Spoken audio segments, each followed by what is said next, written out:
Hello and welcome back to another video. This problem, we're looking at graduated cylinders with a radius of 2 inches and an internal height between 7.75 and 8 inches. We're asked what is one possible volume rounded to the nearest cubic inch of a graduated cylinder produced by this company. So if we have the smallest possible height is 7.75 and the largest is 8, let's find the volume with those heights because everything has the same radius. The volume of a graduated cylinder, which means it's a right circular cylinder, where you have a circle base and an equal circle top, and it is just the cylinder. So the volume of a right circular cylinder is pi r squared h, right? So pi r squared is the area of the base, and then times however long the height is. You can think of that as stacking h number of the base on top of each other until you get to the height. So our volume is pi r squared h.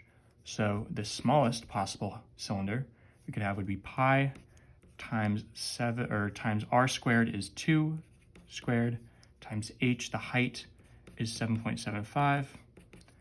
This comes out to 31. 2 squared is 4 times 7.75 is 31 pi, which is roughly 97.389. And then the largest is if the height is 8. So you have pi times 2 squared. Again, the radius is still the same. And then our new height, h, is 8.